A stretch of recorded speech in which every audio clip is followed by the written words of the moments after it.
സ്വന്തം രാജ്യത്തെ സൈന്യത്തിന് സ്വന്തം മണ്ണിലെ വിമതരെ നേരിടാൻ ശേഷിയില്ലെന്ന് ഒരു പ്രതിരോധ മന്ത്രി തന്നെ തുറന്ന് സമ്മതിക്കുന്നു എന്ന് ആലോചിച്ച് നോക്കണം. അതാണ് ഇപ്പോൾ പാകിസ്ഥാനിൽ സംഭവിച്ചിരിക്കുന്നത്. ബലൂചിസ്ഥാൻ എന്ന പാകിസ്ഥാന്റെ ഏറ്റവും വലിയ പ്രവിശ്യ ഇപ്പോൾ പാകിസ്ഥാന്റെ കൈവിട്ട് പോവുകയാണോ എന്ന് ചോദ്യം ഉയർത്തുന്നത് മറ്റാരുമല്ല, സാക്ഷാൽ പാക് പ്രതിരോധ മന്ത്രിയായിട്ടുള്ള ഖ്വാജ ആസിഫ് തന്നെയാണ്.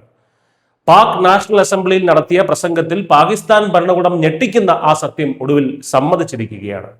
ബലൂചിസ്ഥാനിൽ സുരക്ഷ ഉറപ്പാക്കാനോ പെട്രോളിംഗ് നടത്താനോ പാക് സൈന്യത്തിന് കഴിയുന്നില്ല.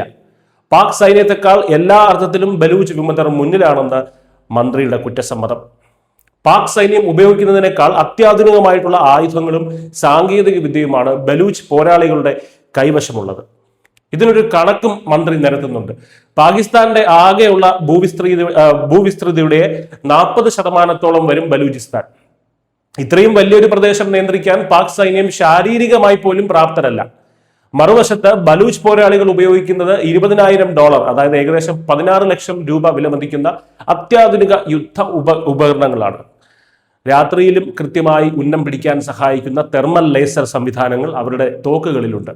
ചുരുക്കത്തിൽ പാക് സൈന്യത്തിന്റെ പഴയ തോക്കുകൾക്ക് മുന്നിൽ ബലൂച്ച് പോരാളികൾ ബഹുദൂരം മുന്നിലാണ്. അടുത്തിടെയായി ബലൂചിസ്ഥാനിൽ പാക് സൈനികർ ആക്രമണങ്ങളെ ഭയന്ന് ഓടിപ്പോകുന്ന ദൃശ്യങ്ങൾ സോഷ്യൽ മീഡിയയിൽ വൈറലായിരുന്നു. അത് വ്യാപകമായി പ്രചരിപ്പിക്കപ്പെട്ടതുമാണ്. ഇത് ശരിവെക്കുന്നതാണ് മന്ത്രിയുടെ വാക്കുകൾ. ജനസാന്ദ്രതയുള്ള ഒരു നഗരം നിയന്ത്രിക്കുന്നത് പോലെയല്ല ബലൂചിസ്ഥാനിലെ കാര്യങ്ങളെന്നും അവിടെ സൈന്യം നിസ്സഹായരാണെന്നും മന്ത്രി തന്നെ പറയുമ്പോൾ അത് ബലൂചിസ്ഥാൻ എന്ന പ്രദേശം പാകിസ്ഥാന്റെ കൈപ്പിടിയിൽ നിന്ന് വഴുതി മാറിക്കഴിഞ്ഞു എന്നതിന്റെ വ്യക്തമായ സൂചനയാണ്. സ്വന്തം അതിർത്തിക്കുള്ളിലെ ഒരു പ്രദേശം നിയന്ത്രിക്കാൻ കഴിയില്ലെന്ന് ഭരണകൂടം തന്നെ സമ്മതിക്കുമ്പോൾ ബലൂചിസ്ഥാന്റെ സ്വാതന്ത്ര്യ മോഹങ്ങൾക്ക് അത് കൂടുതൽ കരുത്തു പകരുകയാണ്. തോക്കുകൾക്ക് മാത്രമല്ല, ആത്മവീര്യത്തിനും പാകിസ്ഥാനേക്കാൾ മൂർച്ച ബലൂച്ച് പോരാളികൾക്കുണ്ട് എന്ന് വ്യക്തം. ന്യൂസ് ഡെസ്ക് ന്യൂസിന്റെ മലയാളം.